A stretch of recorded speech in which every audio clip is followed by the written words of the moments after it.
وہ اسکول سے گھر آنے کے بعد بس پورا دن ایک دیوار کو ہی گھورتا رہتا تھا۔ ایک دن وی لائبریری سے واپس آ رہا ہوتا ہے تو راستے میں ایک گاڑی تیز سپیڈ میں آ رہی ہوتی ہے اور وی اس کے نیچے آنے والا ہوتا ہے کہ ایک لڑکی اس کو بچا لیتی ہے، لیکن وی کو بچاتے بچاتے اس کو خود بھی چوٹ لگ جاتی ہے۔ وی نے کہا، سوری، میری وجہ سے آپ کو بھی چوٹ لگ گئی۔ اس لڑکی نے کہا، نہیں، کوئی بات نہیں، یہ تو میرا فرض تھا۔ وی نے کہا، تمہارا نام کیا ہے؟ اس لڑکی نے کہا، میرا نام لیسا ہے۔ وی نے کہا، تھینک یو لیسا، میری جان بچانے کے لیے۔ وی کے پیپرز قریب تھے، اس لیے وہ تیاری میں بزی تھا۔ وی نے اس بار بھی فرسٹ پوزیشن لی تھی۔ اب وہ یونیورسٹی جانے لگا تھا۔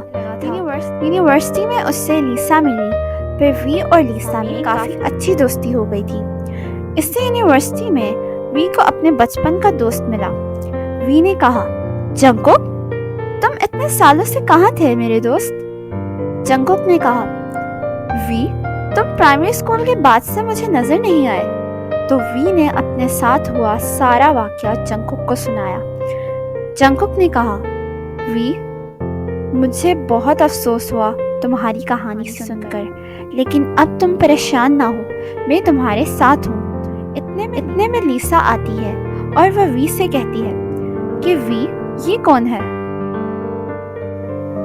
وی نے کہا، یہ میرے بچپن کا دوست ہے، جنگکوک۔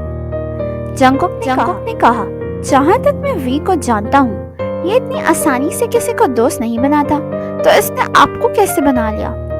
وی نے کہا، لیسا نے میری جان بچائی تھی۔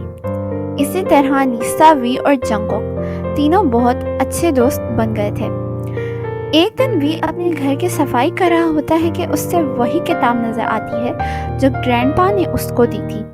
وی نے کہا، اوف، میں تو اس کتاب کو سنبھالنا بھول ہی گیا تھا۔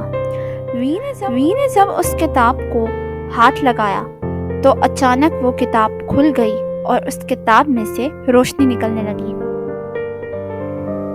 وی نے جب اس کتاب کے اندر دیکھا تو اس کتاب میں سب ان لوگوں کی تصویریں تھیں جو کافی سالوں سے لاپتہ تھے، اور وی یہ دیکھ کر حیران ہو گیا کہ اس کتاب میں پیج نمبر 95 پر وی کے پیرنٹس کی تصویر تھی جن کی ڈیتھ روڈ ایکسیڈنٹ میں ہوئی تھی۔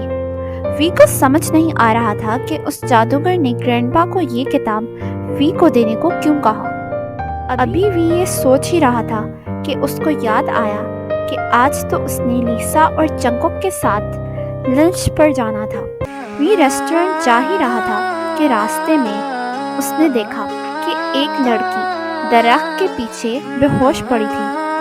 وی بھاگتا ہوا اس لڑکی کے پاس گیا۔ وی نے دیکھا کہ اس کے سر پر چوٹ لگی تھی۔ وی نے دیکھا کہ اس لڑکی کے سر پر چوٹ لگی ہوئی تھی۔ ایسا لگ رہا تھا جیسے اس کو کسی نے بری طرح سے مارا ہو۔ وی اس لڑکی کو ہاسپٹل لے گیا اور پھر اس نے ہاسپٹل کی ریسیپشنسٹ سے کہا، اس لڑکی کے گھر والوں کو انفارم کر دیں۔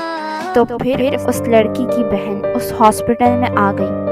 اس نے وی کو دیکھ کر کہا، کیا آپ میری بہن کو لے کر آئے ہیں؟ وی نے کہا، جی، میں ہی لے کر آیا ہوں۔ اس لڑکی کی بہن نے کہا، آپ کا نام کیا ہے؟ وی نے کہا، میرا نام وی ہے۔ اس لڑکی کی بہن نے کہا، تھینک یو وی، آپ نے میری بہن کی جان بچائی، وہ کافی دنوں سے گھر سے غائب تھی۔